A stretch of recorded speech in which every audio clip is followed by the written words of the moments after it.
Okay, we can start since it's 12 o'clock here in Finland and in Moscow as well. It's a pleasure so welcome to this afternoon session. It's a pleasure to introduce Professor Göran Wendin. I want to make a point here that for younger people who are in the audience, they should know how important figure Göran has been for this field. Göran has been working for many years at Chalmers University of Technology in Sweden, and in Europe, he was the person who is responsible for stirring up a lot of this superconducting qubit activity.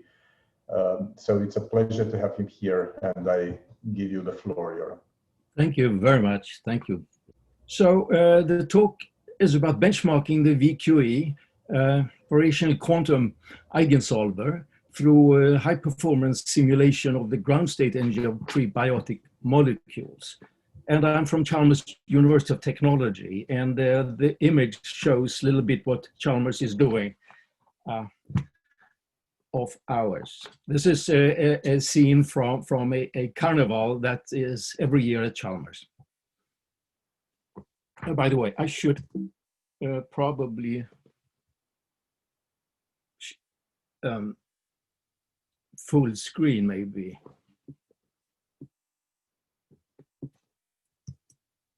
Yeah, now it's full screen, right? So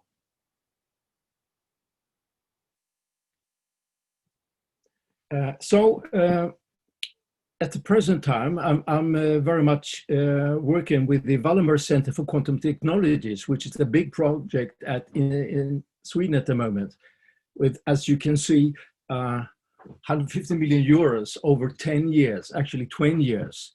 And it's focused, centered at Chalmers, but with nodes in Stockholm, Lund, and Linköping. And the goal is to build a Swedish quantum computer with 100 qubits in 10 years.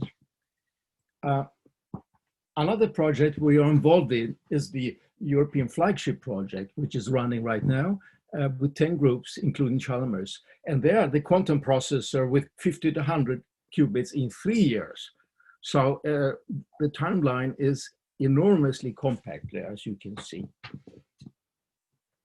And within that project, we have a specific job to do, namely to work on the quantum chemistry of prebiotic molecules.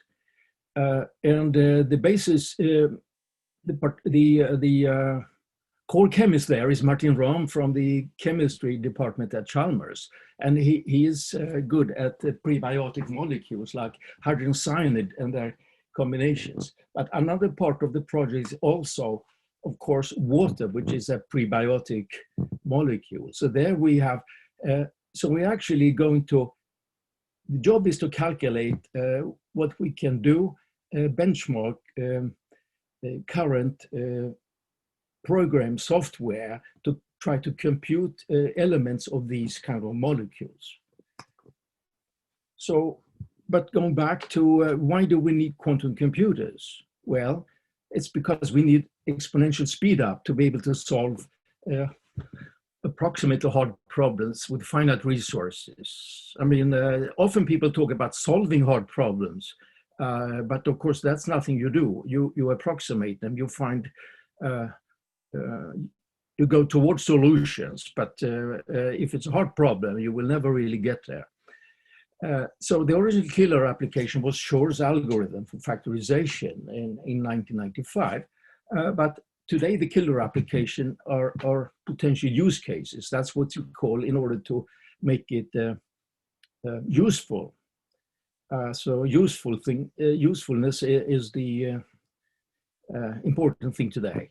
So in quantum chemistry, designing enzymes and catalyzers has been the killer applications. And in material science, strong electron correlations. The problem, though, is, of course, that if you talk about enzymes and catalyzers, and these are really hard problems. So we have to talk about complexity classes there and what quantum computers can do. And then, of course,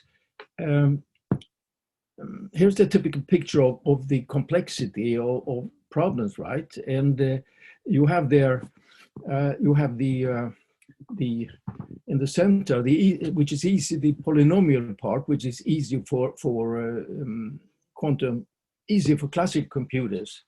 And then let me see, I need to find the cursor here if I can, right?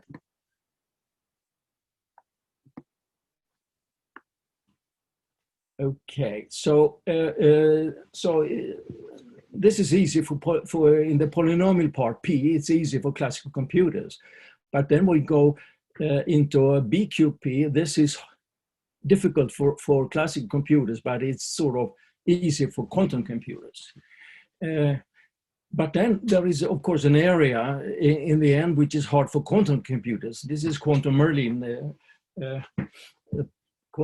area, and in between here is a very interesting region because that's where quantum chemistry is. So some parts is sort of able to be performed by quantum computers, but it's pretty much out in the hard region also. So that means that when we discuss quantum chemistry, if we are considering full configuration interaction, I mean, that is really solving the problem, let's say exactly. In that case, a classical computer goes exponential, while a quantum computer may go linear. But then, very simply speaking, there is a region, of course, where actually a quantum computer takes more time, is worse than a classical computer. So actually problems have to be a fairly large size before there can be any quantum advantage. So in the flagship project, which is part of the quantum flagship, Open SuperQ is our project, the European one. There, the name of the game is to create the whole stack of problems all the way up from the high-level languages down to the quantum hardware. And this is sort of a lot of classical, all of this is sort of classical physics and computing combined with the quantum hardware at the end. So it's all about high-performance classical computing with quantum accelerators. Right, so that means that we have, that the focus of our work is then hybrid quantum computation. And here's a typical picture of how you think about these things. You have a quantum circuit on which you program a trial function. And note that the setup of the trial function is completely classical. You have to do it on a classical machine. And also, when you actually perform it on the hardware, you have to do it by classical machinery, various sources. So the quantum circuit is sort of programmed in classical software. And then, but actually, of course, the performance of gates and entanglement and the whole thing is then the quantum part. So your operations on the quantum register with coherence and entanglement and all of that. But then when you come to what you consider to be the end of the calculation, you experimentally, in practice, you do something like quantum state tomography on that state. And then with that, you evaluate the various correlations involved in the cost function. Then you update, and then you sort of look at how to lower the energy or how to improve the cost function, and you vary the parameters then and update them. And also you may actually need various ways to actually get new trial functions. So there are a number of double loops here on how to actually update parameters and then change the variational trial function. So here's an example of a picture of the quantum variational eigensolver that was first actually implemented by Rayleigh et al. In 2014 on a photonic quantum computer. And so here we are then set up the trial function in a number of ways. And then when you come to calculating the average of the expectation value of the parts of the Hamiltonian, you can do then this in two ways in this in the quantum simulator. Either you do it by state vector simulator, in which case there is no measurement, or you do it via the QASM, in which case you're actually doing you're getting the averages by measurement and then computing the correlation functions. And then, of course, there is this loop where you adjust the parameters and you go around. So in some detail, since we are doing quantum chemistry now, we are using the Rayleigh Ritz. The Rayleigh Ritz expectation value, of course, and minimizing the Rayleigh Ritz energy, and the Fermionic Hamiltonian for the quantum for an atom or a molecule or something, or any sort of solid state system looks like this, and then you have to transform the Hamiltonian because you need to go to qubits. These are fermions, and they don't have any representation in the quantum computer. So you need bits, qubits, and then so you have to transform to Pauli operators and express the Hamiltonian in Pauli operators. And then, if you want to do which we are doing, I should say we're using the Qiskit packet, right? So, and we're using the universal coupled cluster approximation, setting up the trial function from a Hartree-Fock reference state. And we're also using the singles and doubles. And here you see them in creation annihilation operators, but also these ones have to be transformed into Pauli operators in order to be programmable in the qubit register. So there are two enormous transformations having to be done on the Hamiltonian and on the trial function, the initial state function. And these expansions, they actually lead to fairly enormous expansions, as you will see. So anyway, our practical approach has been then to use the program package Qiskit, IBM one. We are actually, in a way, having a collaboration with IBM also on these things. And the orbital basis, generally speaking, we are using this STO6G. Yesterday it was mentioned by our colleagues doing similar calculations at Argonne, STO3G, which is a slightly lower basis set. There's no point in using 3G. 6G is just the same amount of work. It's slightly better.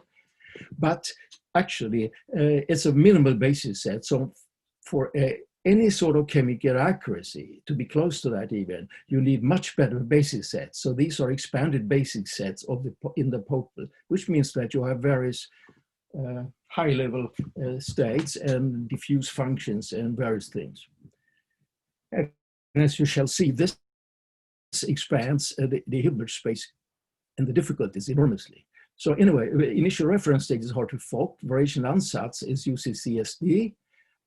When we use Fermi-to qubit transformation, is parity. We use qubit tapering, which is a method to actually reduce the number of qubits. And the optimizer that we have been using is the sequential linear squares quadratic programming. Our ANL, the Argonne colleagues use the Cobula, which is a gradient-free approximation or search method, as far as I know. For us, it turned out that this gradient-based one was much better for when we use the state vector. However, if you use the QASM with which sort of measurement and so on and so forth, this one is worthless, and you have to use cobularize something. Okay. About prebiotic molecules, of course, we cannot calculate the full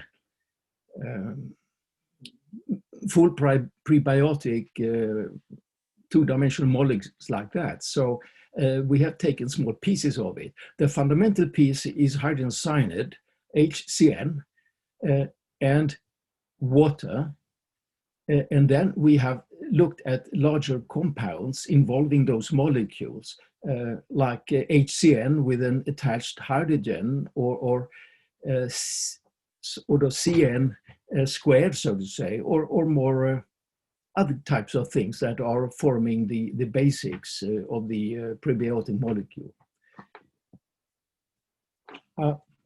So then we're coming to benchmarking then the results of the variation quantum eigensolver for large molecules. So as you can see here then, we have minimal STO 6G and large 631G, etc. Don't care about the details of this. This is simply means that STO 6G, then you sort of have a basic small Hilbert space, and with the larger basis sets, you are actually adding higher lying levels in the expansion. And as again, we are using Qiskit, Hartree-Fock, VQE, UCCSD, and this optimizer. And here you can see then for the red symbols here refer to the minimal basis set, and the large and the violet one to the larger basis sets. So you can immediately see that when we're talking about water, the minimal basis set needs 8 qubits, and the more advanced basis set, which is not at all really near what a chemist would call a chemical accuracy,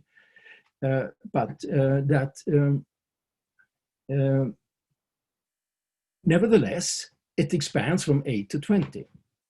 So when we then try to do something a little bit more advanced, like HCN, the minimal basis set is 15Q, and a slightly better basis set is suddenly 33Q. And if I want a really good basis set, it's 69 qubits.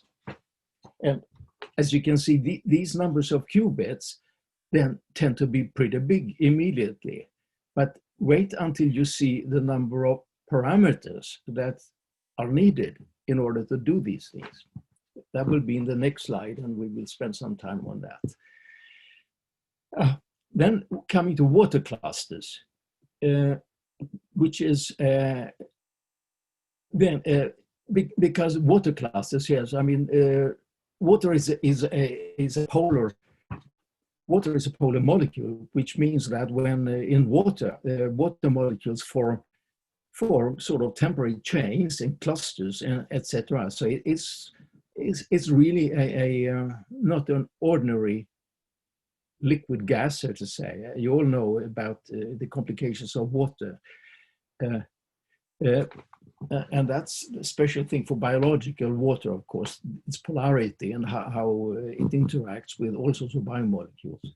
But anyway, so we're studying clusters of water, like water with an hydroxide molecule attached to water molecules and more complicated things.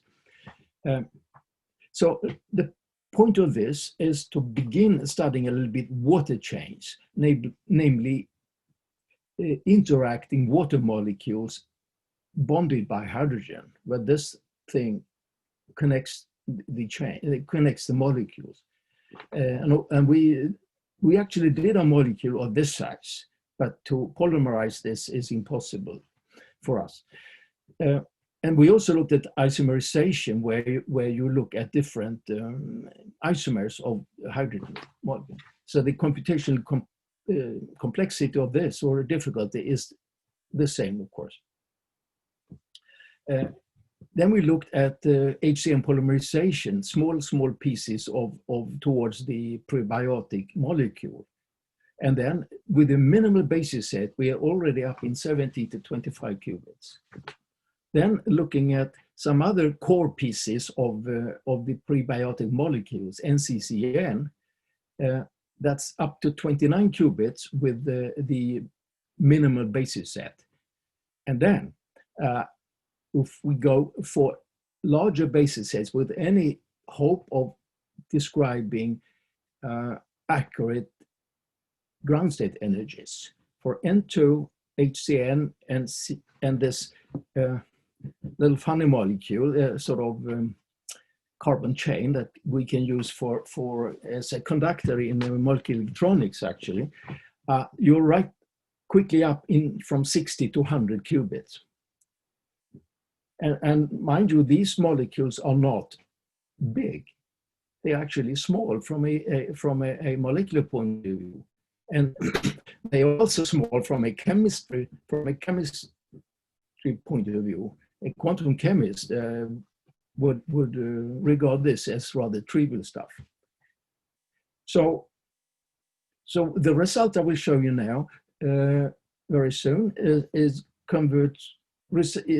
about, when we talk about convergence to chemical accuracy, that means going down to sort of millihartries. That is, of course, only for the given basis set we're having. We just have to converge it to a good accuracy for that calculation. But if the basis set is poor, this has not much with chemical accuracy to do, because you will be away from the actual ground state calculated with full configuration interaction. However, I'm sure that even with not so good basis sets, if you look at sort of bonding energies and you move things around, etc., the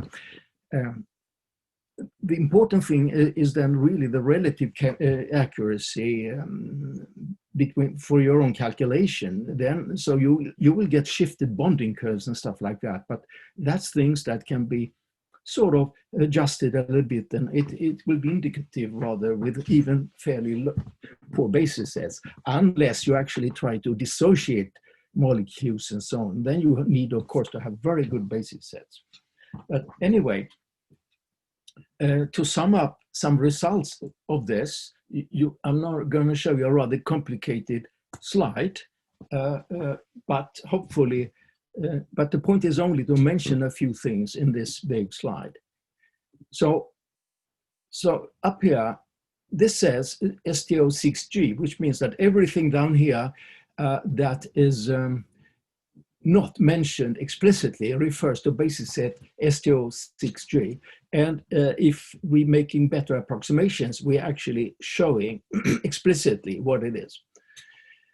I will only mention a few of the molecules here and talk about them. And that is sort of water, HCN, hydrogen cyanide, two water molecules interacting, and then with a hydrogen bond, and then these molecules down here. The point is, this table shows number of electrons in the molecule, and it shows in order the number of qubits involved.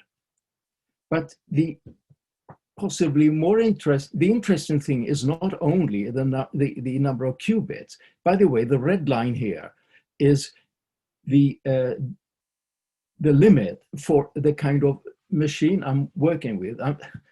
It may be a little funny to talk about supercomputers here with an iMac i9 with 8 cores and 128 gigabyte RAM. Actually, 128 gigabyte RAM on an iMac is a lot, I assure you. It comes with 16 normally. But the point is that with 128 gigabyte RAM, the maximum number of qubits I can calculate is 33. It's really the limit. So, but the point now here is that when you look at these, for instance, water here, in the UCCSD, it turns out to be the variational, the ansatz has 30 parameters that you have to fix. Then if you go to H3O plus, which just, then it's up to 66. And if you actually do the H3O as it should be as a tripod, you're up in 106 parameters. With HCN, it has 15 qubits in the simple basis set, but it has 284 variational parameters.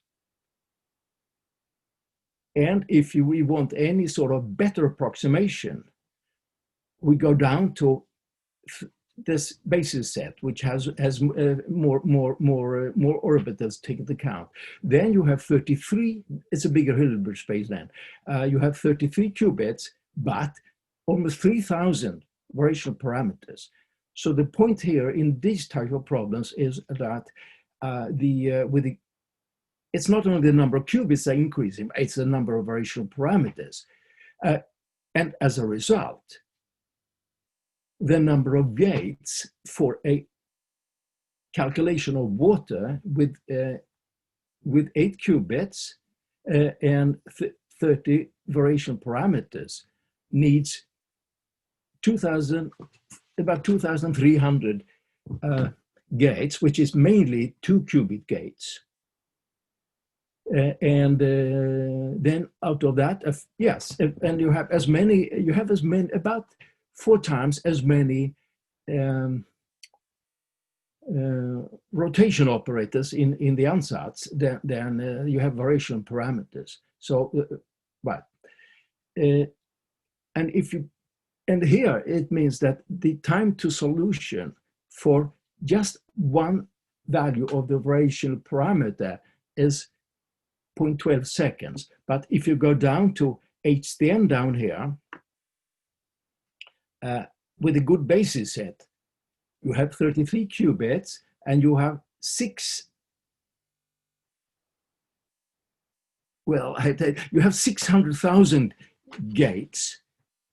You have 3,000 parameters, and it needs 61,000 seconds just for calculate one single value of the parameter. But then you have to do this 3,000 times in order to get the first energy value that you can then start iterating on. So in other words, these things explode completely when you try to do slightly bigger molecule with slightly better basis set.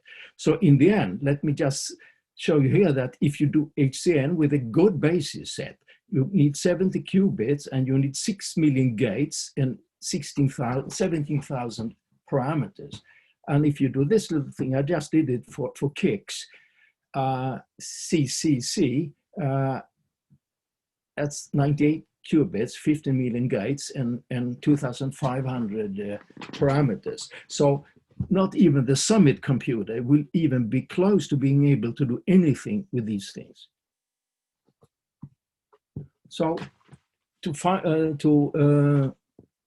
more or less sum up, the primary quantum chemistry quantum simulation problem is not memory size or number of qubits. Up to a certain limit, of course, but it's a large number of terms needed to map a Fermionic molecular Hamiltonian onto a qubit register. And the number of parameters needed to expand the electronic wave function. And then, of course, the quantum circuit evaluation iterations. It's just, because all these things multiply each other and it explodes. So with VQE, the chemical accuracy, real chemical accuracy is extremely challenging for NISQ processors.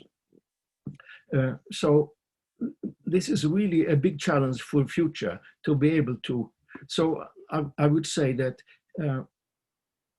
you really need quantum computers to do these things, and it will be, I think, impossible to do it on even on simulators for a long time. And the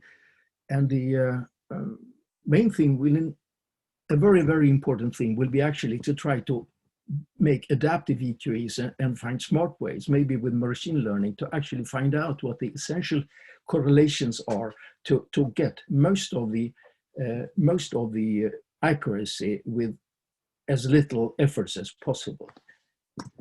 So finally then, thank you very much. And these are the people that did it. And I thank Chalmers, VACT, and Open Supercube for the support. Thank you very much. Thanks a lot. Okay, we are a bit over time, but this was so interesting that I would like to have the floor open for discussions.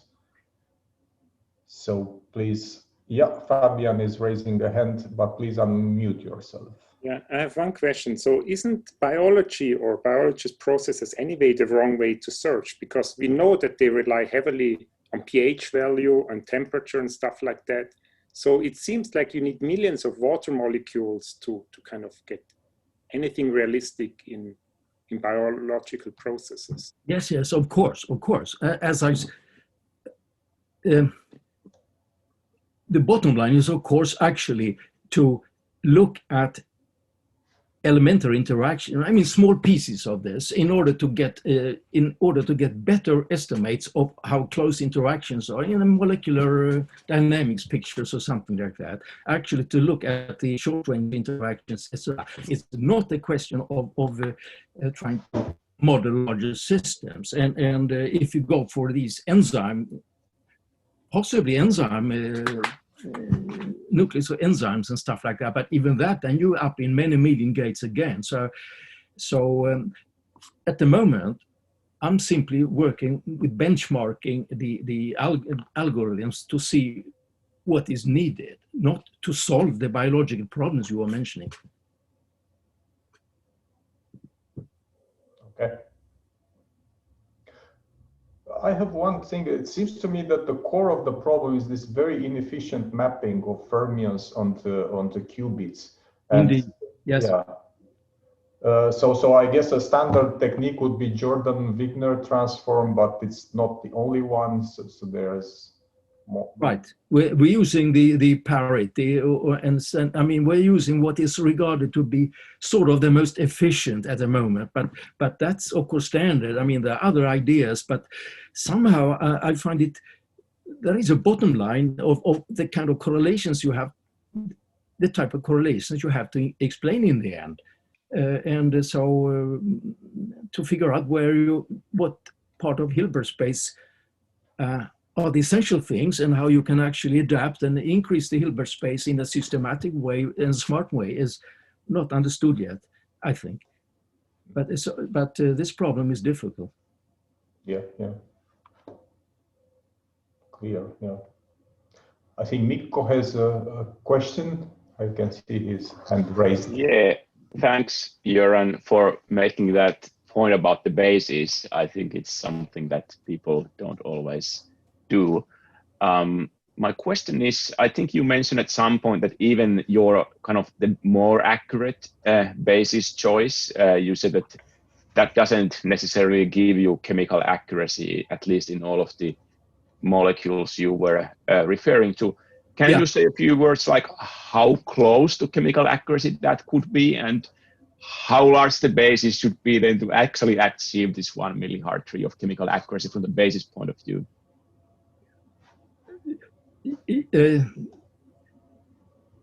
Only in very general terms, because as you can understand, I didn't really care about looking at these things in details, but I mean, it's probably not millihartry, about tens, maybe 100 millihartry away from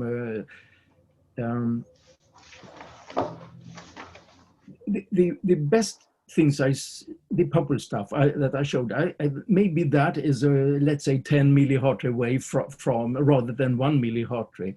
But then if you actually want these double zeta, this professional quantum chemistry basis sets that are used these days, then to get the real chemical accuracy, then you have to have more qubits and more gates and the whole schmear, I think. So this doesn't look like the way to go somehow. I mean, you have to improve the VQE extremely well before actually trying to reach chemical accuracy with modern basis sets. Okay, thank you. Thanks. Any other questions? I see. Nope. So if not, thanks a lot to Göran. Thank you. Great talk. And we move to the next speaker, who is Tomasz Smolenski. He will talk about Shubnikov-de Haas oscillations in monolayer molybdenum selenide. Yeah, hello. Thank you for introduction. So I would like share the yeah, screen. right now I'm sharing the screen. Okay. Good. Yes, now it's visible. Very good. Maybe now you see it. Okay. Yeah, so thank you once again for the introduction. Good afternoon, ladies and gentlemen. And, my name is Tomasz Smolenski from Atachimamoglu Group at ETH Zurich. And I would like to thank the organizers for providing me with the opportunity to give this talk about our observation of signatures of Landau level filling in the optical spectra of tightly bound excitons in the monolayer molybdenum diselenide. So in the very beginning, just to give you some sort of a very brief introduction to the topic, I would like to just remind you what is the band structure of these, atomically thin semiconductors that we are studying. So as you maybe already are familiar with, these are the direct band semiconductors, which have the minima of conduction and valence bands not in the gamma point, like in conventional semiconductors, but in K and K minus points of the Brillouin zone. And due to the lack of inversion symmetry, these K and K minus points are not equivalent. And this endows the system with so-called additional degree of freedom, Valley degree of freedom. And what is important is that this Valley degree of freedom can be accessed optically as the opposite valleys couple to the light that is circularly polarized with opposite helicity.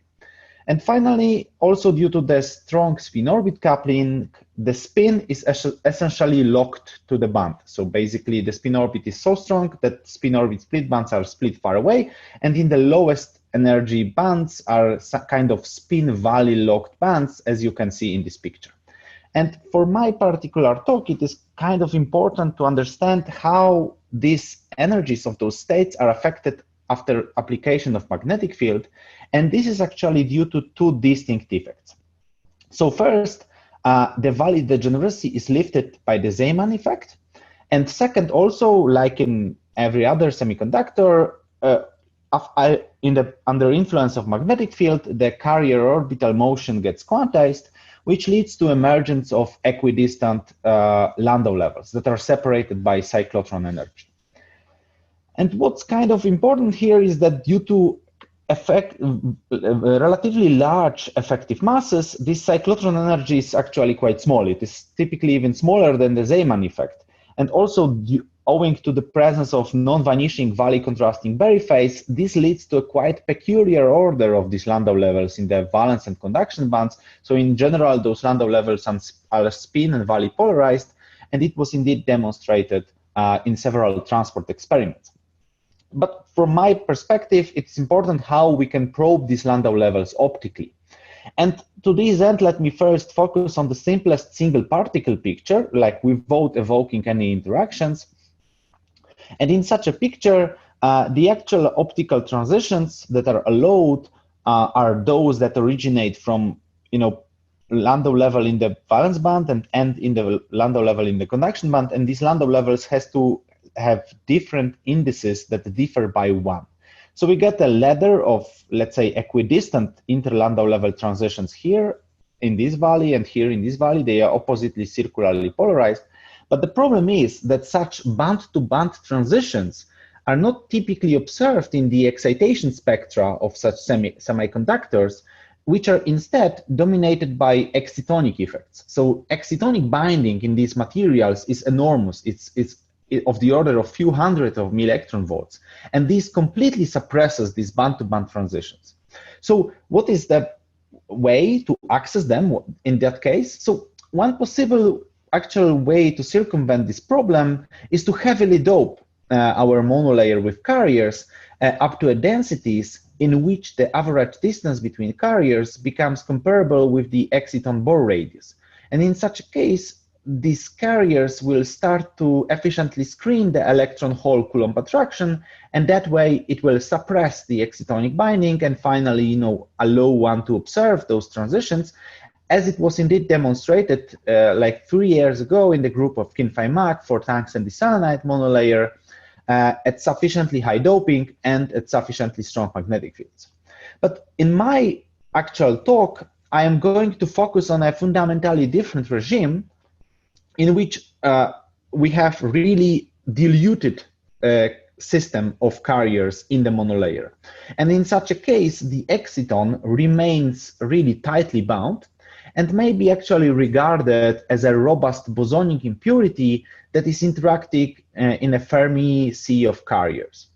And in such a case, the optical transitions are actually very different, and their nature might be understood in the framework of so-called Fermi polarons that describe the quasi-particles that emerge from the interaction between our exciton and the carrier gas. So similarly to the case of, the interaction between exciton and photon that dresses the photon into lower and upper polariton, here the exciton-carrier interaction dresses the exciton into attractive and repulsive polarons that actually, appear in the optical excitation spectrum in the form of two robust resonances, like you see here. And what is actually important is that neither the number nor the internal structure of those resonances is actually affected upon formation of Landau levels by applying magnetic field. And this makes it actually very far from being obvious whether one can access Landau levels using those resonances. And the result of our work is actually that this access is possible, and we find that it is granted by the interaction between these excitons and carriers. So this finding was revealed by our reflection high magnetic field experiments that were carried out on 3 different samples, out of which I will mainly focus on this particular sample in my talk. Then this sample, similarly as the other 2, consisted of a charged tunable MOSE2 monolayer that was contacted electrically with a graphene flake. Then it was encapsulated between 2 flakes of boron nitride, and finally sandwiched between additional 2 flakes, few layer graphene flakes that served as top and back gates, out of which we were actually using right now only top gate in the present experiments to tune the carrier density. So all of those flakes were exfoliated from the bar crystals. Then the actual stack was assembled by means of a dry transfer technique in which we were using, the round PDMS stamp with a thin polycarbonate layer to sequentially pick up the flakes with a micrometer precision. Then the stack was released on silicon dioxide silicon substrate. And finally, the gold electrodes were patterned and then assembled by means of electron beam lithography, followed by metal evaporation. So one kind of important thing that I would like to mention about this device is that the HBN thicknesses that are provided here, and they were actually measured with AFM, they are not accidental, but in fact, they were deliberately chosen based on our simulations, transfer matrix simulations of the device reflectivity spectrum, in order to accomplish 2 different objectives. So first, we wanted to, engineer the line shape of our exciton resonance to make it almost Lorentzian, just to, simplify the data analysis. And the second objective was to put our monolayer around a node of the optical field that is confined in this lossy, but still this is a cavity in this HPN. And this was actually to prolong the lifetime, radiative lifetime of the exciton here via partial effect, and thereby to make the resonance narrower. And this is actually the approach that was experimentally demonstrated a year ago in this work from the Toulouse group of Xavier Marie and Bernard Urbaszek. So as you can see from this experimental data, it shows you the exciton resonance in our device. We actually succeeded in reaching both of these goals. So first, the line shape is pretty much Lorentzian, and also the line width is quite narrow, below 2 millieV. So now let me actually show you how this reflectance spectrum is affected by the gate voltage. So around 0 volts, somewhere here, when our monolayer is devoid of any free carriers, the reflectance spectrum essentially looks like the one that I just presented you on the previous slide. So it features one resonance related to the bare exciton. And now when we dope, so when we ramp the gate either upwards or downwards, this resonance smoothly transforms into repulsive polaron that blue shifts, becomes broader and progressively disappears from the spectrum. And along this process, its oscillator strength is transferred to the second resonance that is in lower energies, and this is the attractive polaron that appears in the spectrum exactly at the onset of filling either here conduction or valence band with carriers. So this picture is quite simple, and now let me show you how it is modified upon application of magnetic field. So this is actually revealed by these two maps that were measured in sigma plus and sigma minus polarization at 16 Tesla. So yet again, the simplest case is around 0 volts when our monolayer is still neutral. Here we just observe still one resonance that is now split between the two polarizations due to the Zeeman effect. But some more important changes, they appear in the carrier doped regime. So let me first focus on this whole dope side. When we clearly see that the polaron resonance appears only in the sigma minus polarization, whereas the sigma plus one still contains only one resonance related to the bare exciton. And this striking difference is actually due to the fact that the magnetic field lifts the degeneracies of the valleys. So now in the low doping, all of the carriers, this time holes, they are accommodated in a single valley, K plus valley.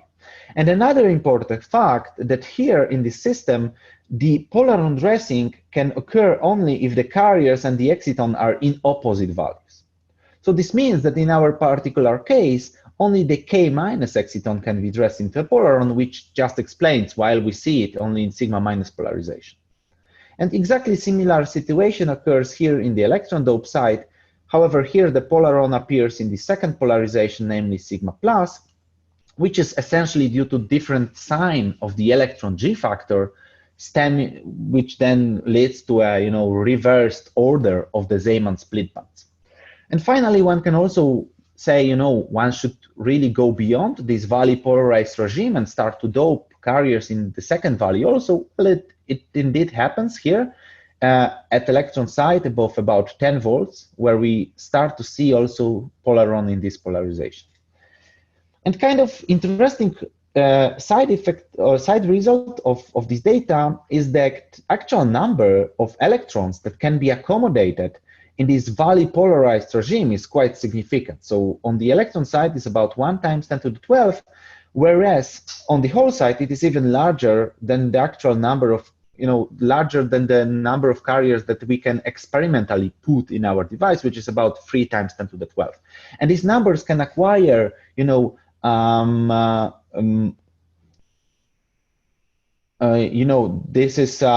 this number can acquire a bit more quantitative meaning if we basically relate them to effective G factors. So these G factors are 10 and 30, and they are by far almost order of magnitude larger than those predicted by the single particle model. And this actually shows you that we observe some kind of a strong enhancement of the G factor, and similar effect was observed already a few times in different studies, like both optical and transport for these materials. And we believe that this is due to the exchange enhanced interaction between the carriers in our system. So when all of the carriers sit in one valley, they are also spin polarized, and this way they act on each other as an effective magnetic field, which adds up to the field that we apply externally, and this finally leads to this giant paramagnetic G-factor enhancement that we observe. Okay, so from now on, I'm going actually to focus on the main topic of this study. And so right now, I'm going to focus here on the regime in which we have K plus exciton interacting with the valley polarized system of holes in the same valley. So I'm going to focus here on this part of the map. And you have maybe already noticed that the evolution of the exciton transition in this regime is certainly not smooth, but it exhibits a pronounced, oscillatory behavior, which is even better seen here in this plot that shows you the line width and the energy of the resonance extracted from our data. And you can see that these oscillations that we observed are periodic and and correlated, and they closely resemble the Shubnikov-de Haas oscillations that one observes in magnetotransport experiments. And the analogy between those two oscillations is actually very close, since the line width of the resonance that we observe up to some certain normalization constant is nothing but the real part of optical conductivity of the monolayer. So not the static, but high frequency one. And this said, the oscillations that we observe may be also regarded as Shubnikov-de Haas, but not in static, but in high frequency conductivity. And even though the primary reason behind those two types of oscillations is obviously filling of Landau levels, the actual mechanisms that are responsible for them, we find that they are very different. And so in the transport case, the Shubnikov-de Haas oscillations, they arise just due to, filling of extended and localized states around centers and tails of Landau levels, out of which only these extended states contribute to the net sample conductivity. Whereas in the case of optics, the distinction between those extended and localized states becomes practically not important. And this is actually due to the fact that the Bohr radius of the exciton is remarkably low. It is actually a few times lower than the magnetic length, even at 16 Tesla.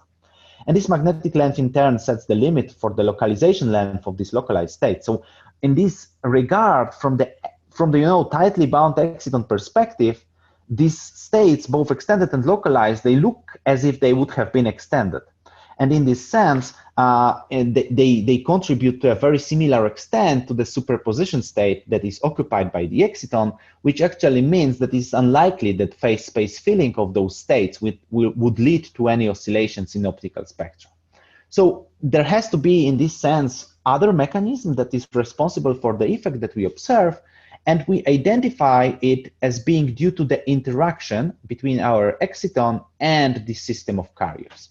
So this interaction is intra-valley in the sense it's repulsive and it does not lead to a polar undressing, but what we find is that its strength is sensitively dependent on the filling factor. And this can be understood if we take a look at these two diagrams that demonstrate the two opposite cases. So around half integer filling factor, when our lowest energy Landau level is only partially filled, the holes in this Landau level can be scattered to a free states, like here, and then this makes the exciton hole scattering quite efficient, and it leads to broadening of the exciton resonance. And exactly the opposite case occurs around the integer filling factor, where such a hole redistribution cannot take place, since there are no available, final states for such scattering in the gap between the Landau levels, and this suppresses the exciton hole scattering and leads to the minimum of the exciton line.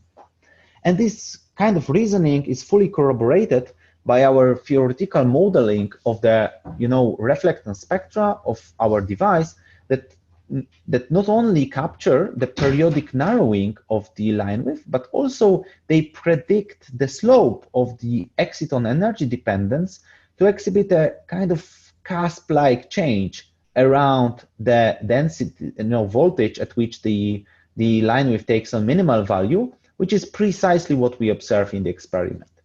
So from this analysis, you can actually associate the minima of the line width with integer filling factors. And on this basis, one could expect that those, minima should be equidistant in voltage. And even though this prediction is fulfilled for higher densities, like here we see some deviations. And these deviations, they are actually specific to this particular device, and they were not found in other devices, like you see here in the data set for the second device. And we actually speculated that this, non-linearity here might stem from some Schottky effects in the barrier, like in the interface between the graphene contact and the TMD monolayer.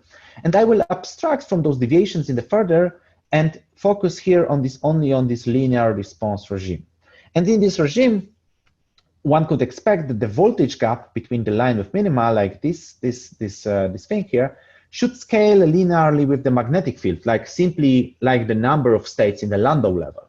And this is indeed the case, as you can see, here in this plot, which show in which the data points are the positions of line with minima extracted at different fields, whereas the lines show you, the Landau level fan chart. They were just fitted to these data points, and each of the line corresponds to the integer filling factor.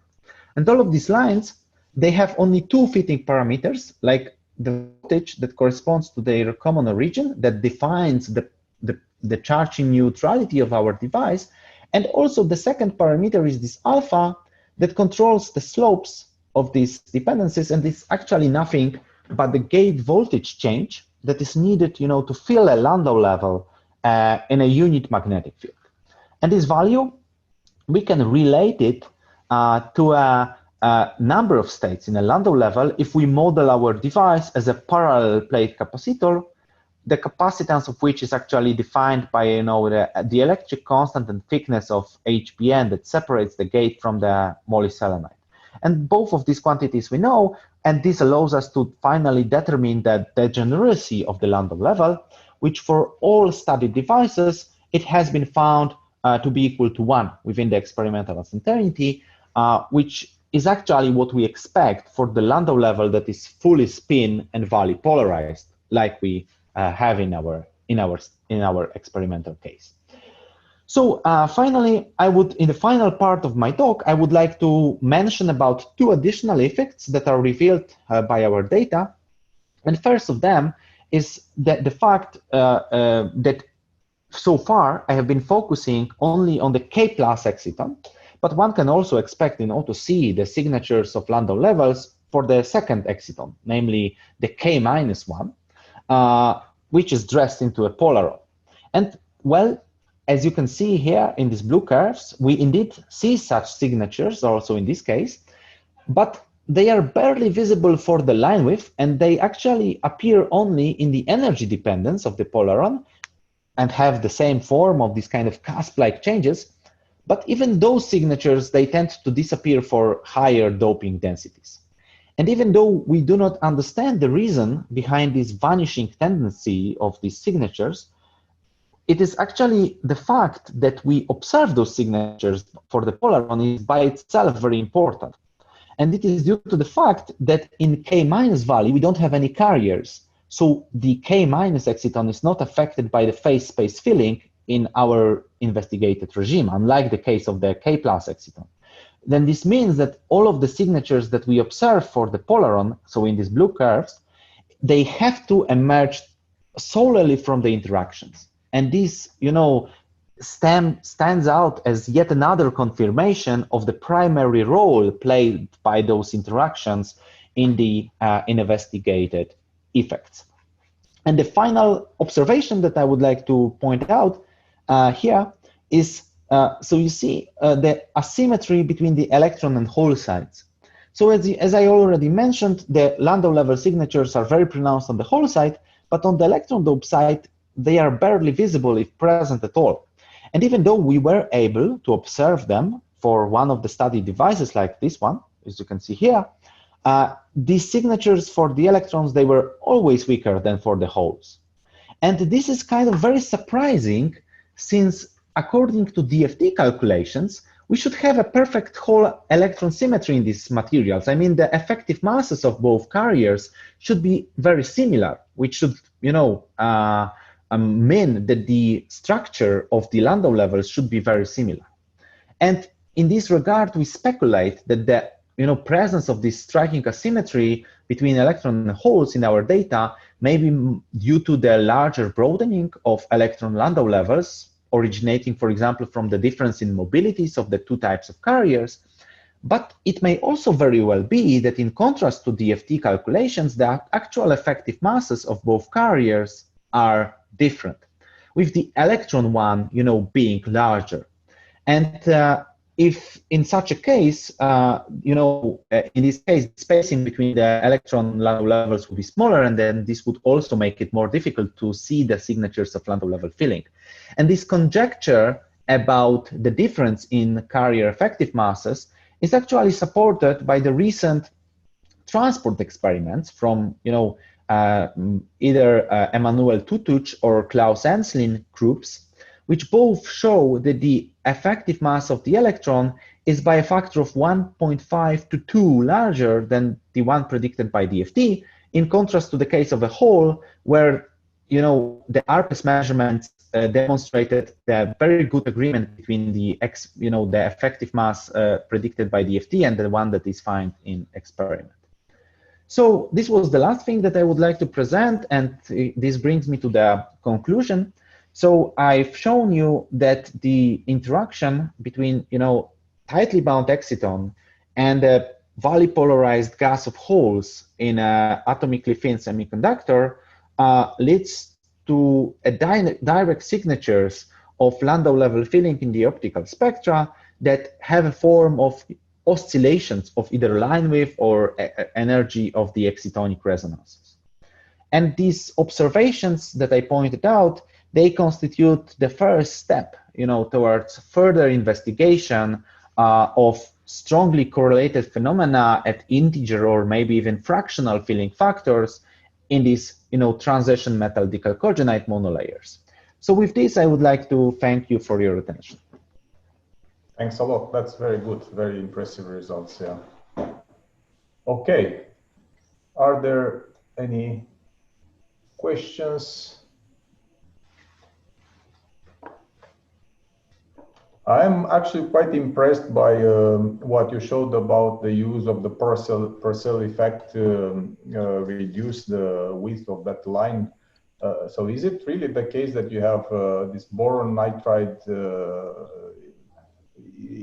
interface acts exactly like a mirror, and yeah, you have this monolayer, and you have that well control of the fab process that you can really do it, yeah, with the monolayer? And what kind of quality factors we talk about? So the quality factor is rather poor. I mean, as I said, it is rather lossy cavity, but what was demonstrated in this work is that by, you know, using different thicknesses of HBN, you can actually tune the radiative lifetime of the exciton in the TMD monolayer by a factor of a few, like a factor of, let's say, 5 or 10, which actually it's kind of important, given that in our structures, the resonance is, you know, the radiative broadening is one of the most important, broadening mechanism for the resonance, exactly.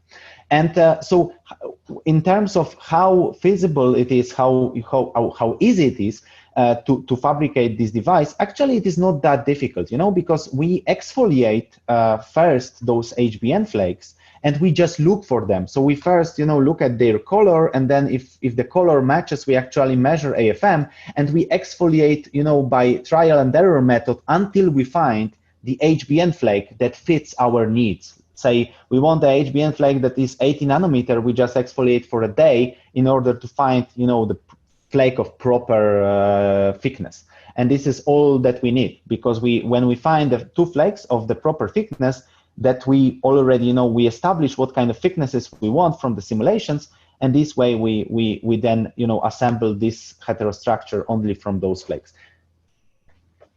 Good. We have a question from Pertti. Thank you for a very, very nice talk. You mentioned the prospects about fractional quantum Hall states in these systems. So have these been seen in these materials? How large field do you need? What is the mobility that you need? So actually, there is just one very recent work from Corey Dean group in which this is just still not published. It's only on archive, in which they observe those fractional filling, fractional states in this tungsten diselenite monolayer, but similar system, and they only see it at even higher fields. Yes, so they need 30 Tesla. So this would not be possible in our experiments.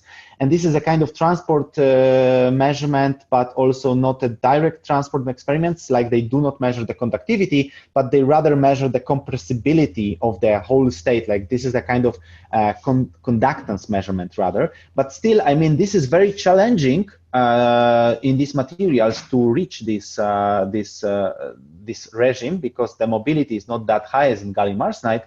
But I believe that this is really a future of the studies of the quantum Hall phenomena in these materials.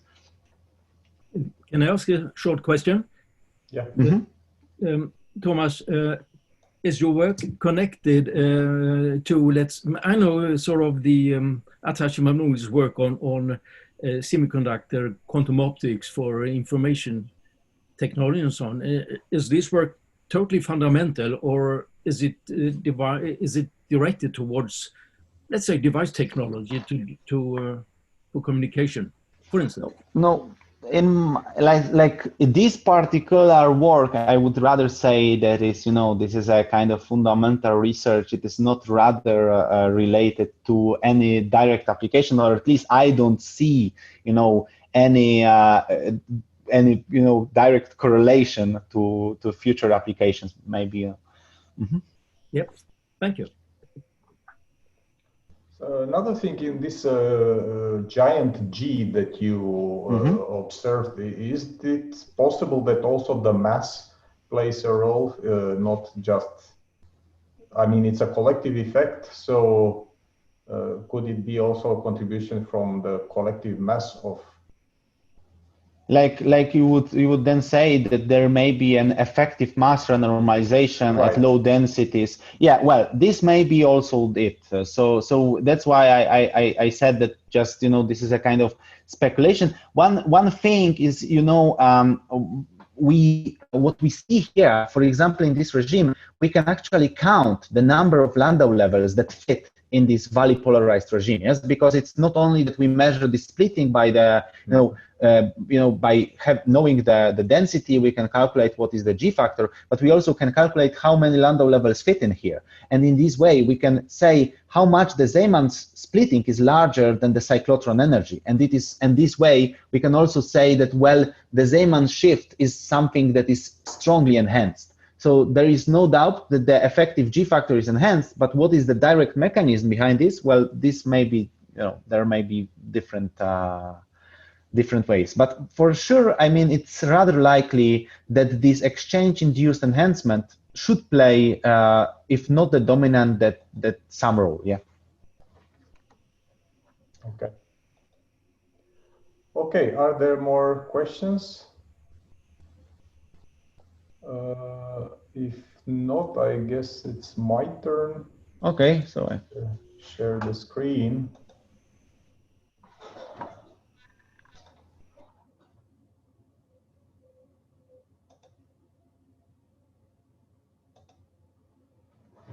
So I will talk about some of the theory work that we did during this period when, unfortunately, we had to stay mostly at home and we couldn't really go into labs.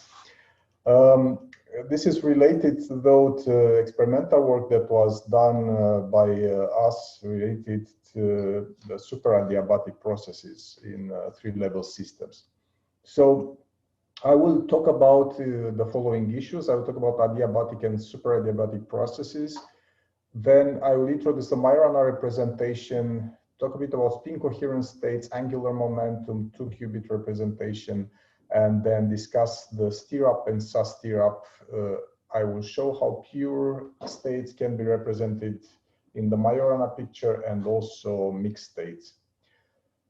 So I somehow would like to make the talk not totally technical because it's a bit too much into more or less mathematics, but just to give you an impression of what can be achieved in this Majorana picture and introduce it as well. So this is based on several theoretical papers and also experimental papers in which people have thought a lot about what has happened when you have a system and you try to force the system to evolve on this adiabatic trajectory. So normally you would drive an adiabatic process and you would hope that if the process is slow enough, there will not be any spurious excitations and the system will remain in the adiabatic state as given by the adiabatic theorem. But some years ago, there has been theoretical work by Demir Plakin-Rice and Michael Berry as well, showing that you can actually correct an adiabatic trajectory, which is not purely and ideally adiabatic. You can correct it to go back to this adiabatic trajectory by using a so-called counter-adiabatic term.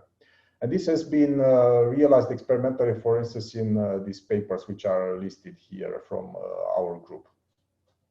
And so the situation is the following. For a three-level system, which we realize as a transmon, we can address in several ways these transitions that are formed here.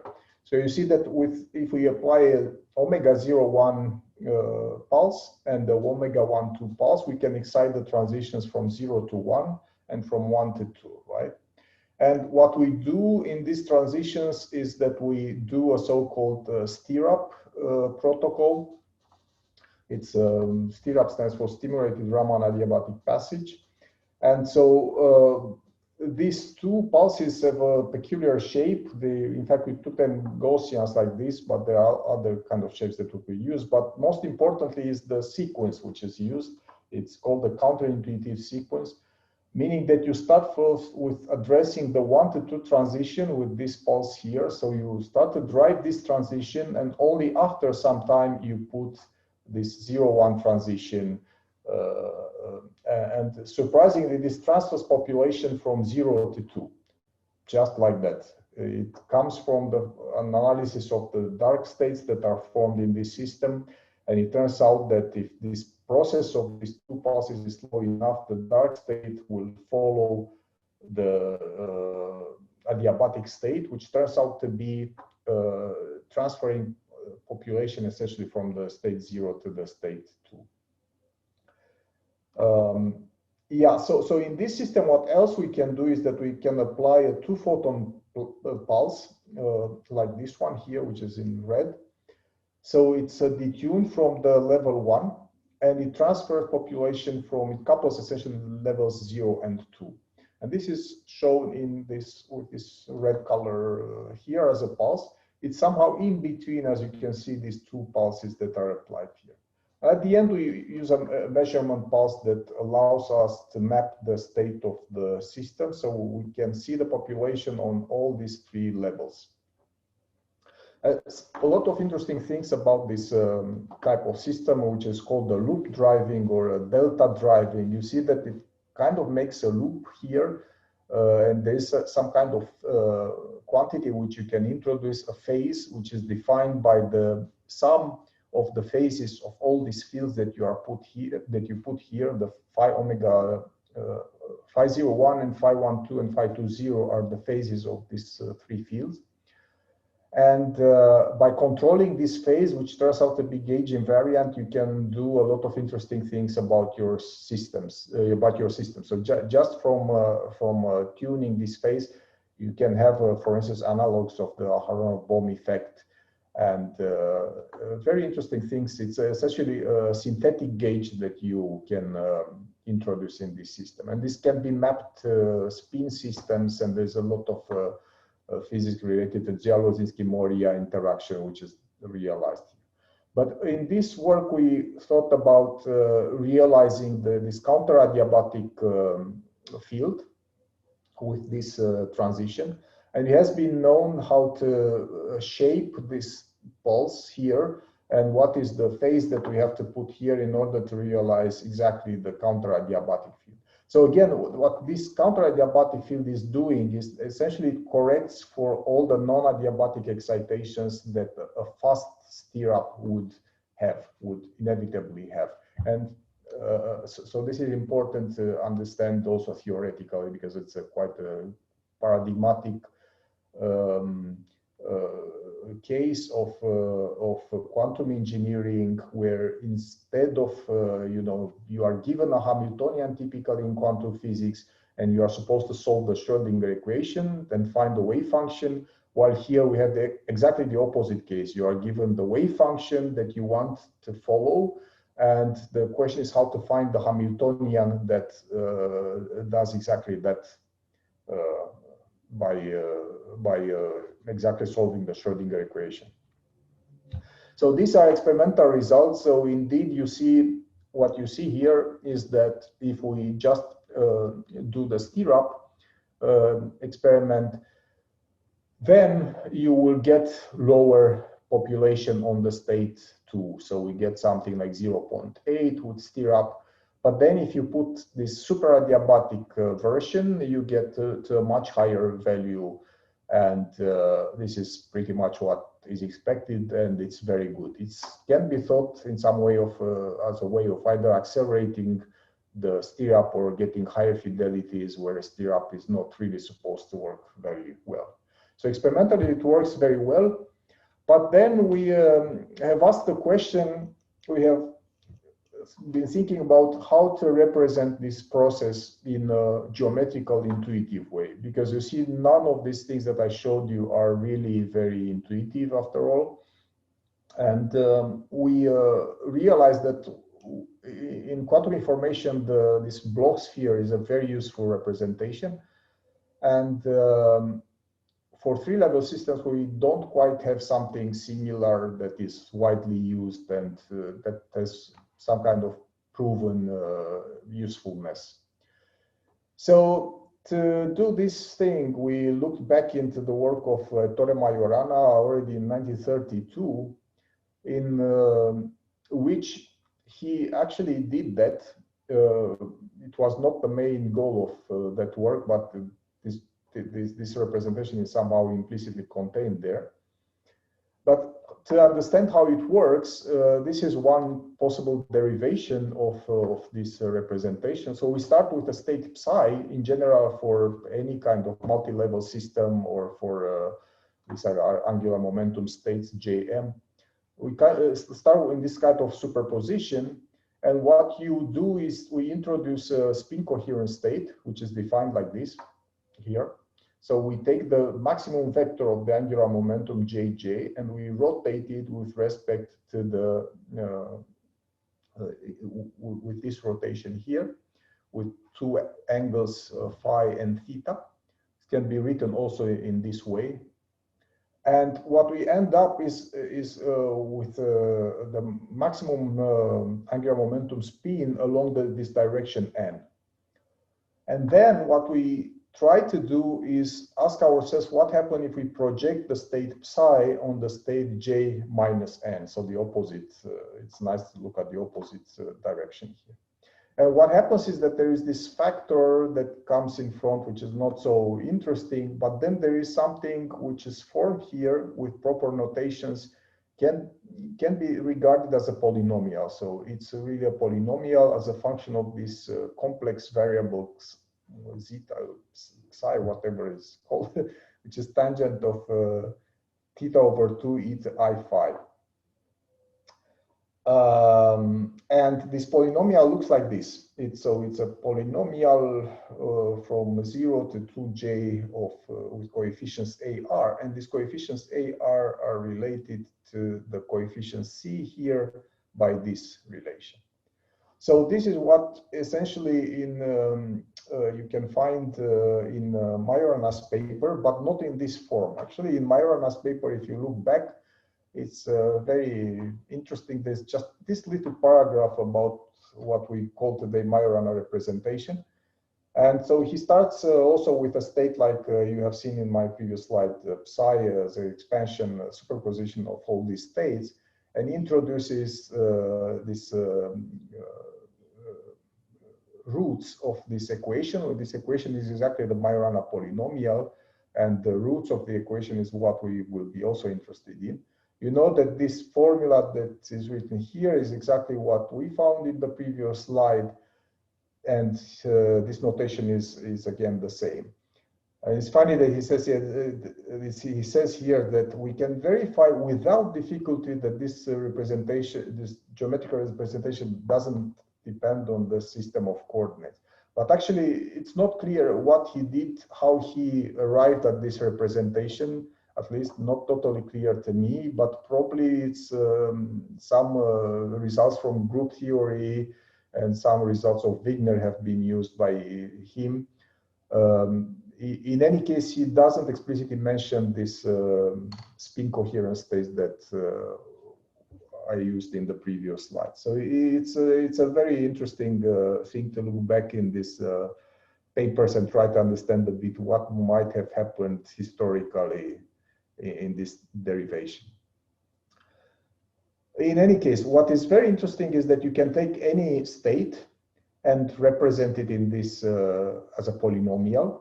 You can find the roots then of that state and of that polynomial and represent the roots on a sphere. And that's pretty much the Majorana representation. So we find the polynomial instead of a state, and we solve the equation that that polynomial equals 0, and we find the roots and we plot them on a sphere. Also, the operators can be represented in a similar way. So here I give the example of the total angular momentum operator, which is defined like this, as we know from quantum mechanics. But in the Majorana representation, it becomes polynomial. A differential polynomial. So these are derivatives and the powers of this variable psi. And some other interesting things about this representation is that because we talk about a three-level system, you can also imagine that this state is made of 2 qubits. So we do this expansion of the state in terms of symmetrized 2 qubit states. In this form over some permutation sigmas of the positions 1 and 2 of the 2 qubits, of the indices 1 and 2 of the 2 qubits. And each of the 2 qubits actually, because they are qubits, okay, they can be represented as usual on the Bloch sphere with some angles theta and some angle phi.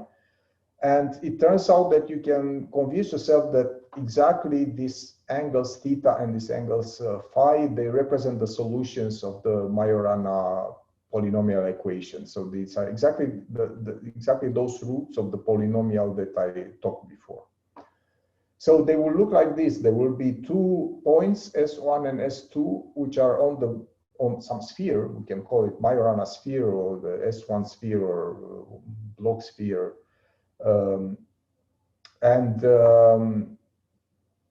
There's an angle eta, which is formed between these two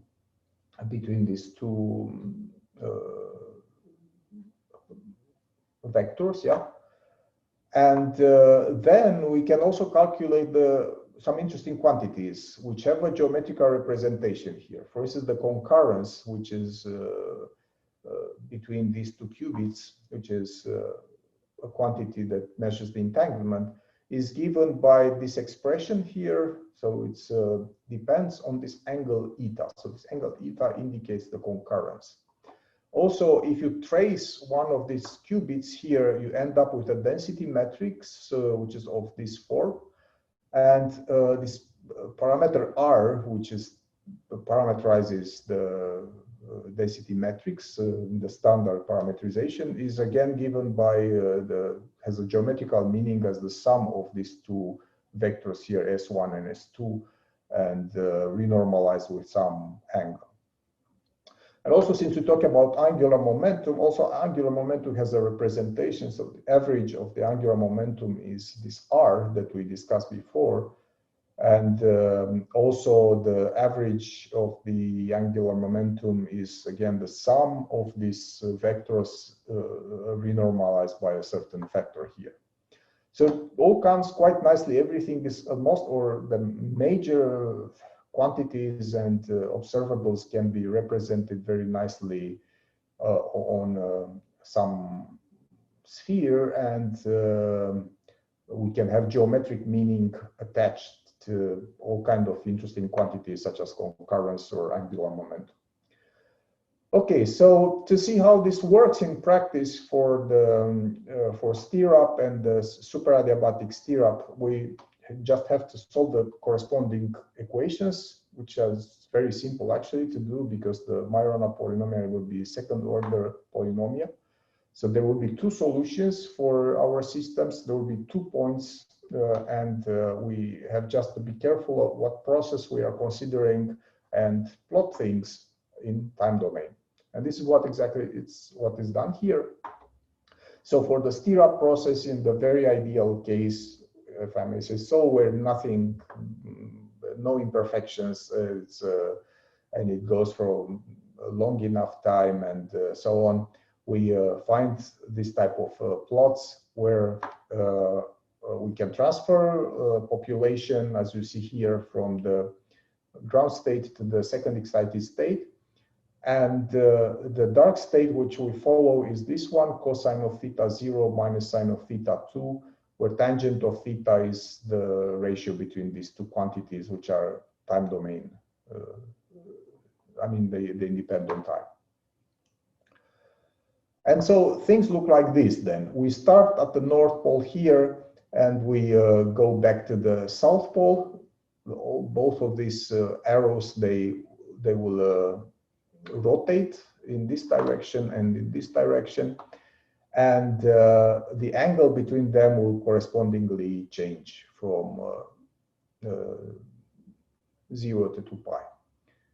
And so we have this dark state, which was, I said that is cosine of theta 0 minus sine theta 2, and this can be represented as a polynomial. The polynomial will be like this. So cosine of theta squared minus sine of theta.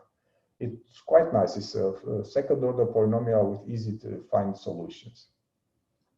And the trajectories on the Cartesian coordinates in this process, they look in this way. All right. So this is how things are for the ideal stirrup.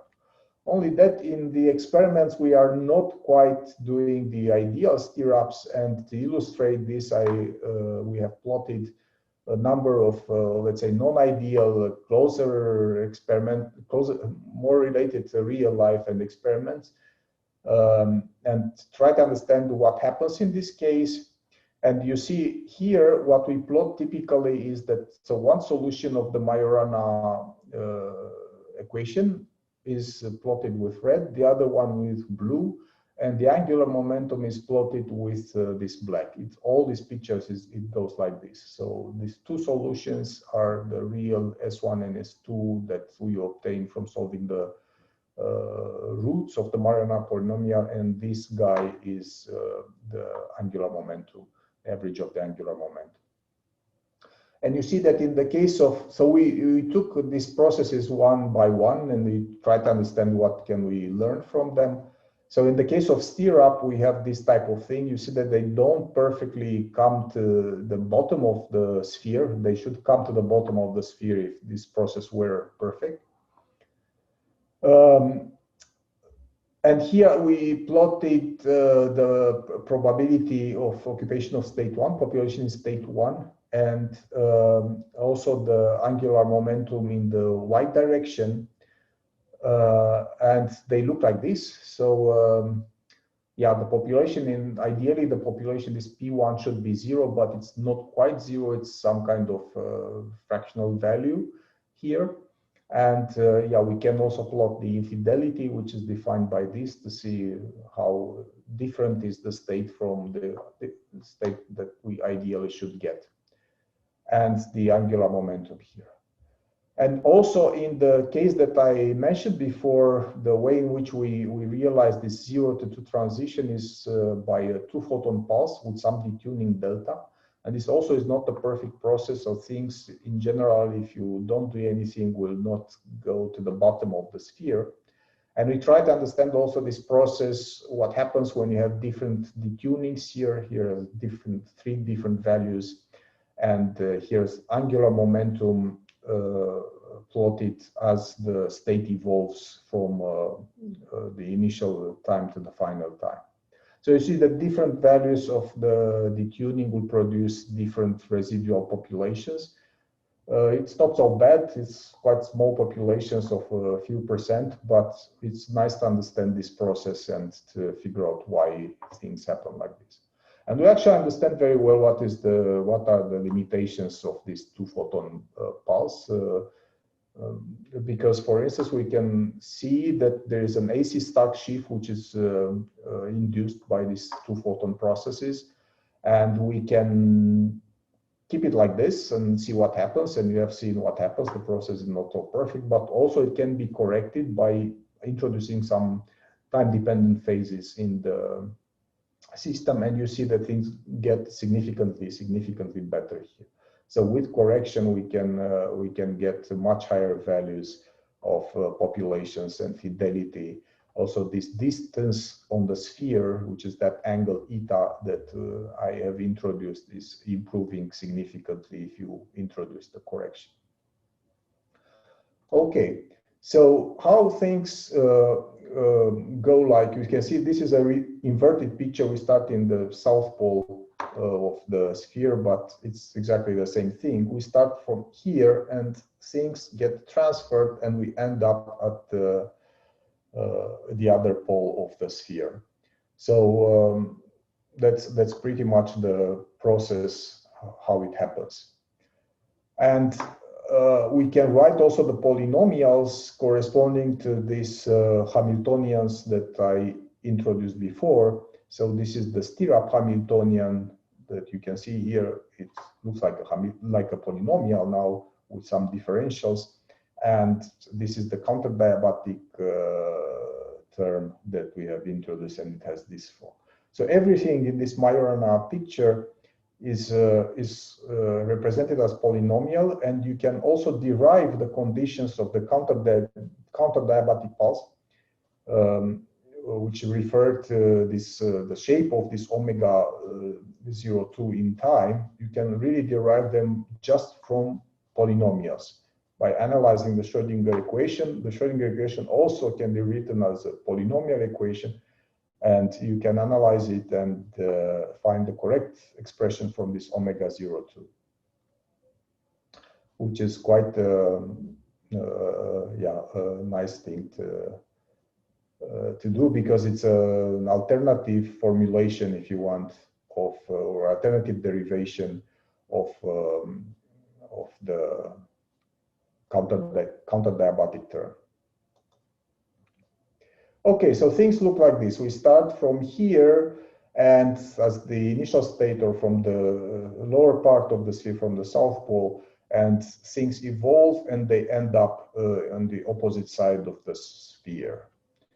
Now we can do something more. We can really go deeper and try to analyze what happens in time domain. So we can characterize all these parameters that we have introduced: the distance, eta, and the average value of the angular momentum, and the concurrence in the 2-qubit representation, and the fidelity. We can really look at them, calculate everything which is relevant, and try to understand what happens. So you see, for instance, in here that Stirrup gets to much higher values than just Stirrup, so it's very nice. It works as it should. We can see that one interpretation of this angular momentum is that it gives an idea about the degree of non-adiabaticity in the system, which is also very interesting and very nice. So you can look at this quantity and try to understand if your process has been adiabatic or not. The concurrence also goes very nicely. So you see that we start with zero concurrence, of course, between the two qubits, and we end up with zero concurrence as well. There's a maximum concurrence in the middle of the process when the qubits get maximally entangled. Another thing that went very nice is that we managed to introduce this representation, or to extend this representation also for mixed states, which is a pretty interesting thing, especially for experimentalists, because in reality you never have pure states. There's always the coherence in the system. And then the question is this Majorana representation useful at all? So what we did is we did this spectral decomposition, this expansion of the density matrix in this form, and we represent each of these states chi-I in the Majorana representation. So you can see here that the state with a maximum eigenvalue, this lambda d, is represented like this, and the other states which don't have that much of a value for lambda, which they are below 0.1, this weight, this lambda, are represented here. So what we propose is that, okay, we have a mixed state, we use this expansion, this decomposition, and then we look at the maximal eigenvalue, which we call d here, lambda d. And this is pretty much what will be the dominant one, will give you a good idea about your process. And then if you are interested in the details of what the coherence is doing, you can look at these plots as well and try to understand the effects of the coherence. So to conclude, I will stop here. So we are introducing a Majorana representation to characterize adiabatic and superadiabatic processes in three-level systems. And we hope that this is useful, that people who work on three-level systems will start to consistently use this representation. And as large degree as the block sphere representation is nowadays used for qubits. Thank you. That was it.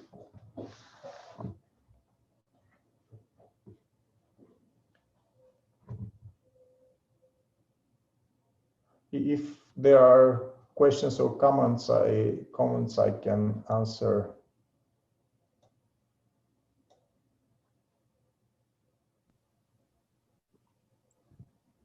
Sorin? Yeah. Do you predict that this kind of approach, actually go from qubits to qtrits and higher, will actually be a decisive advantage in developing quantum computing, or how do you look upon using the internal states of the qubits in a broader sense? Yeah, that's right. So one way to go with quantum computing is that you start to use more and more multi-level systems rather than qubits, because if you just want to have qubits, then you have to make more qubits on the chip, and then you end up with a set of problems of their own, so to speak. But since you are making a transmon, why not using the higher energy levels to do something computationally useful?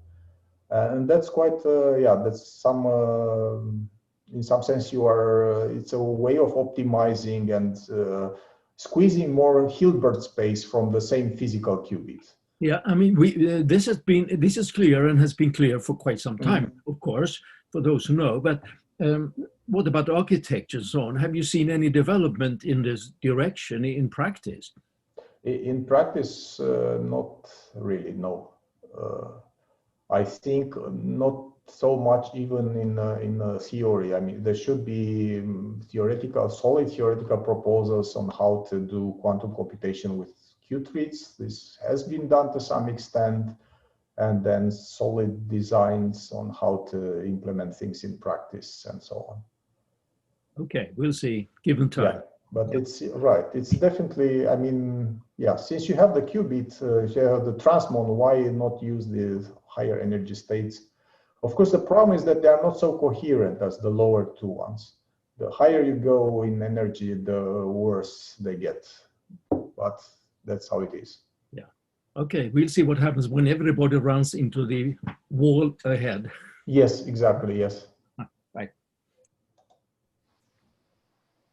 Sorry, I just also had a comment. I think it's great to bring this representation also to the quantum information community. Like we have been using it for decades in the ultra-cold spin or boson gases, of course, where we describe the Majorana representation is one of the basic tools to describe this spin 1 boson gas. Yes. I know. In fact, Nico, we are citing that paper. Yes, well, that's great. But that was not my question. I think one of the questions like that, I think it is a great way to, it's much better way to visualize the state than just looking at the complex numbers, right? Mm-hmm. Yeah.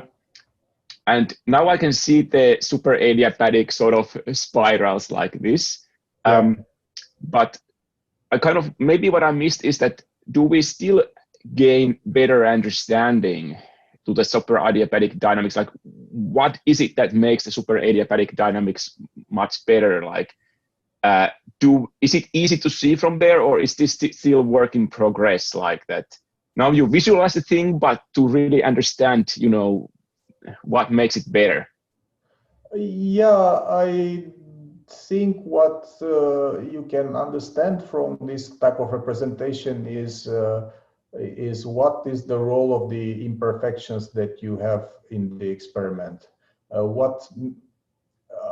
What makes the superadiabatic process better, I am not sure, because I think the mathematics is quite clear. But then it turns out what we found out is that this representation is very sensitive to all kinds of imperfections, that even at the theoretical level, that you put a little bit of detuning or a bit of AC start shift or something, and you can immediately see it on this sphere that it starts to create all kinds of troubles. So in this sense, it's what I think can be useful for is to really visualize the problem cases, so to speak, and maybe not so much to go deeper in the process and understand it better. Although, as I said, you can understand it if you like polynomials rather than Hilbert spaces. You can rederive the counteradiabatic condition with polynomials, no wave functions. Okay, thank you.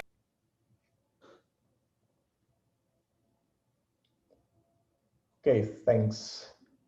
If no more questions, it would be good to go to the next talk. So, Oleg. Yes, I'm ready to give my presentation, so I can do it. Okay, 1 second then.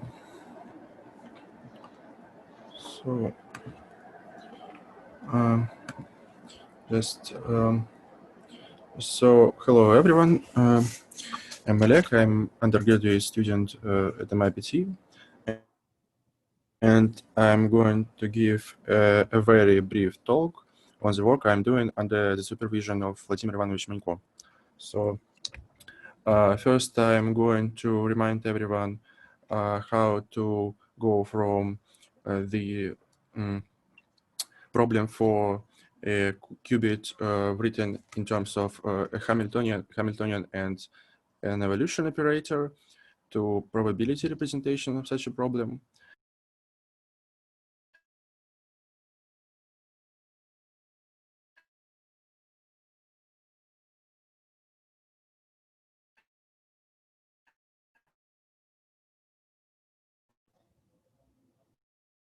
We cannot hear you. And then I'm going to apply this. Do you hear me now? Yeah, a bit better, but there is something which is either noisy or... I don't know, maybe... Yeah, that's better now, it's louder. Okay. I will try to speak louder.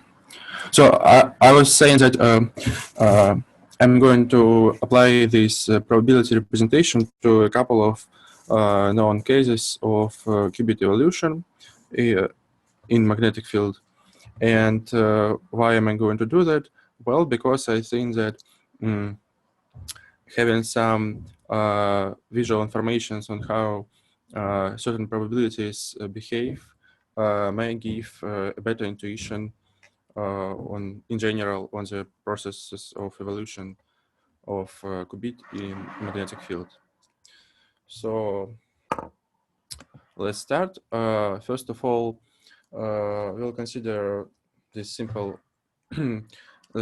First of all, we'll consider this problem for a qubit in magnetic field. So it has a Hamiltonian, as you may see, and it generates an evolution operator.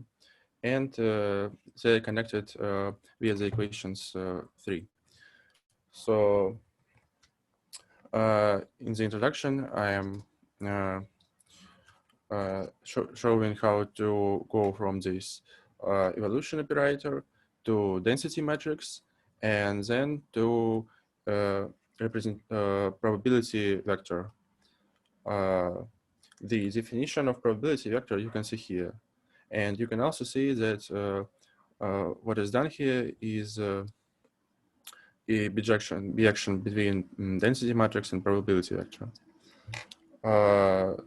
So in principle, any equation written in terms of density matrix and Hamiltonian can be transformed to equation written in terms of probability vector and this kinetic matrix. So this is a machinery we developed to use on examples later. So the main thing here is how to transfer from the evolution operator U to probability vector P. So now to the examples. First of all, just to demonstrate this technique, we will apply it to the trivial case of stationary Hamiltonian.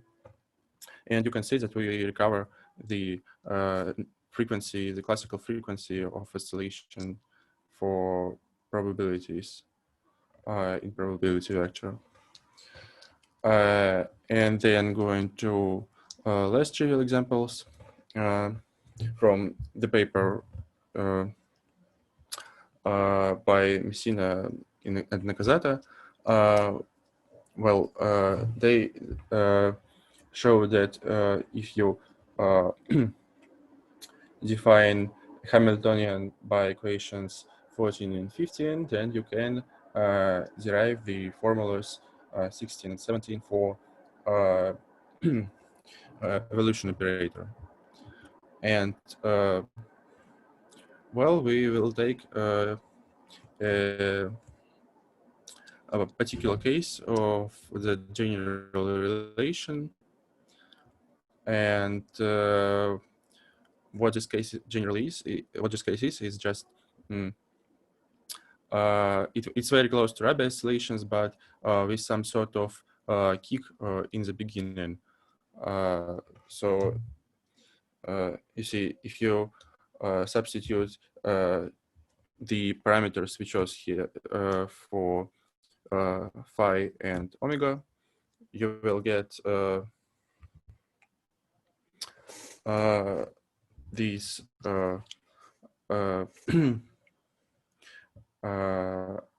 you'll get the following parameters for evolutionary operator and the following probability vectors. So it is basically Rabi oscillations, but with some differences in the beginning of the process when t is not so big, when time is not so big. So what's really interesting here is that we can use this to aid our graphical intuition about how this process develops these probabilities. First of all, we can use them to construct Malevich squares. I will not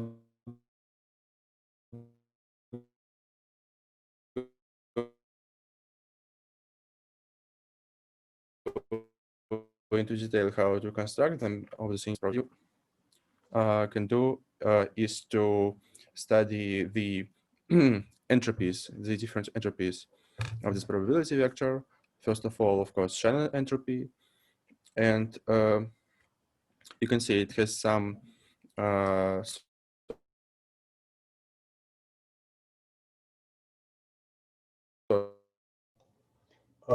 you are still having some problem with peak in the beginning. mic. Well, I'm afraid I don't know how to help these problems because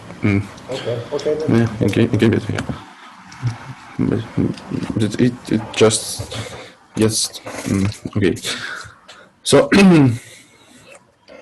so as I was saying,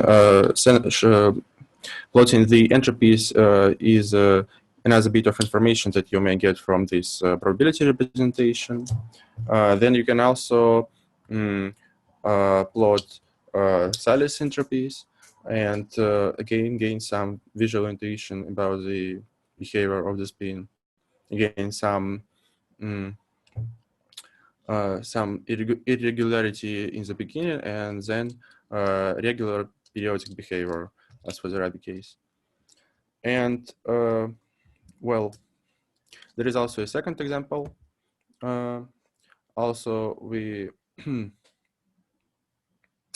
we use the known solution for the Hamiltonian equation and simplified it by choosing other parameters for omega and phi, which you can see here. And we got another solution, which is probably less interesting. It's just gain some irregularity in the beginning and then it gets stationary. And for this solution, we also plotted its Shannon entropy. You can see irregularity here and then it's stationary.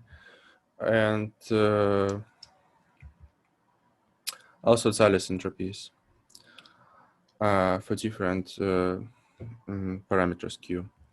So I'm getting to the final part of my talk, and that is application of this probability representation to a non-unitary evolution. As you've seen, the previous two examples were examples of unitary evolution, where we got some Hamiltonian and we derived some evolution operator and then transferred to probability vector. Here we get this equation 34 instead, which is an equation of non-unitary evolution. And it is a well-known equation, of course, but what I'm doing here is going from solving this equation numerically for the Hamiltonian, which we have already seen. It is Hamiltonian from the first problem we've seen. And I want to see how this non-unitary part of the equation will affect the solutions. So we solve, as I said, we solve it numerically and with different magnitudes of this non-unitary part. So here are the plots. As you can see, when the evolution is unitary, its amplitude is not decreasing at all. And then the more non-unitary it is, the bigger the gamma parameter is, the faster its amplitude is decreasing. So the amplitude of oscillations. This is again some, and what is plotted here, as I said, this probability, this probabilities from the probability vector. So, well,